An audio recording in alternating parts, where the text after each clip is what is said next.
some good time with your family and with yourself, and just reconnecting back with the source. Um, I will say, like, it's been a very wild week, but it's definitely good for me to get away from home and just explore and just be in a different energy. So, it's definitely good for my growth. It's good for me starting a new year off and just overall. So I'm thankful. And I hope that this new year brings you more love, more peace, guidance, clarity, truth, and protection. And thankful for everything, in my life. Though I may not be exactly where I want to be, I do know that I'm very thankful and I show gratitude. And I think that's most important, to always show gratitude. And I do appreciate you being in my life.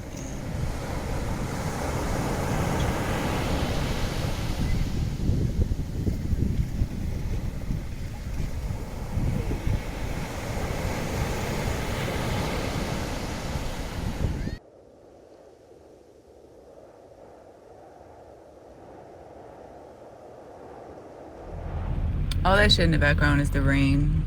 I just re-listened to that shit. Shit was like raining, heavy as shit. But I hope you're having a great day. Preparing yourself mentally for this week and just getting into yourself and relaxing.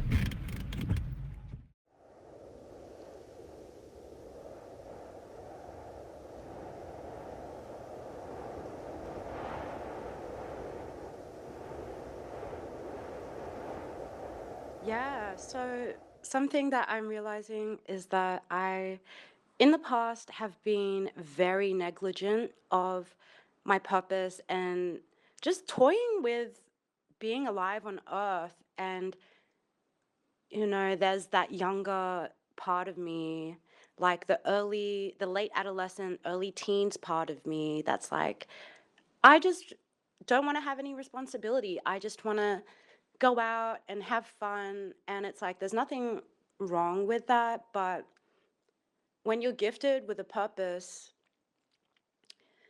it's not about taking it seriously because seriousness energetically is rigidity.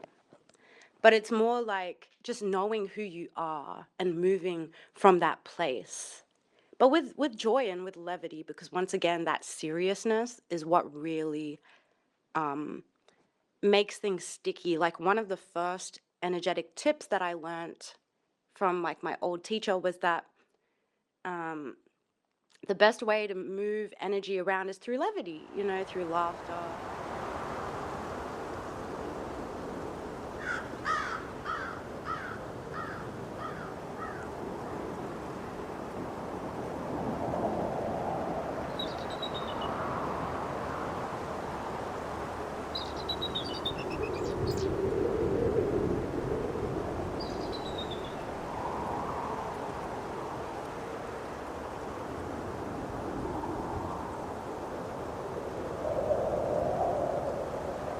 The answer I want to give to you is you do not want to relate to people in terms of what you did in your ignorance or in your um, lower states.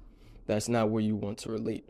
If you are, if we're looking to learn from lessons of that nature, it's my personal belief that's why Malik Shabazz or Malcolm X, that's why we have him in our history, because he is literally what you're asking about. So his lifeline is or his life story is a path we can learn from. Um, but it's not something I think we should be focusing on in terms of relating to each other with. Uh,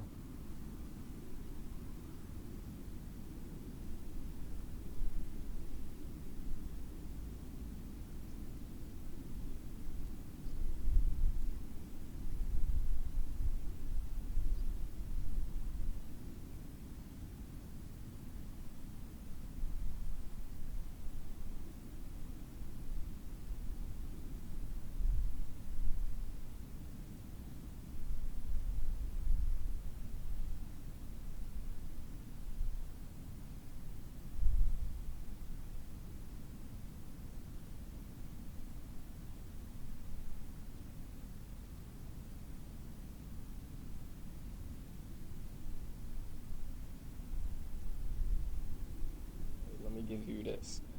If you can speak to that former self, that self that you look down on, if you can speak to them and, sort of have a conversation with them, and you can gain their perspective on who you are now, you should have a little more grace for your former self.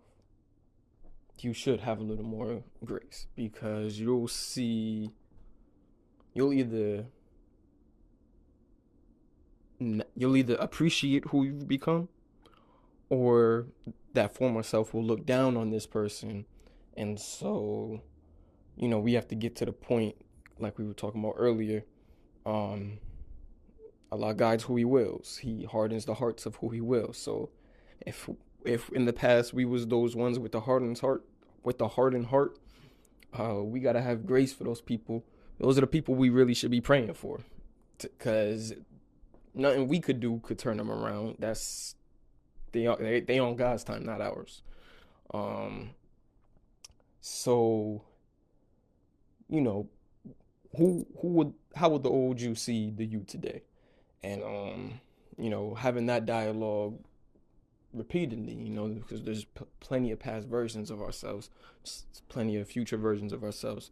Having that dialogue um helps to mitigate some of the animosity we may have, because, and it's not to excuse the things we do in our ignorance, but it's to understand that we aren't those actions, and we aren't those thoughts that we may have held, because we got to be accountable for our thoughts too. You know what I mean? So, uh,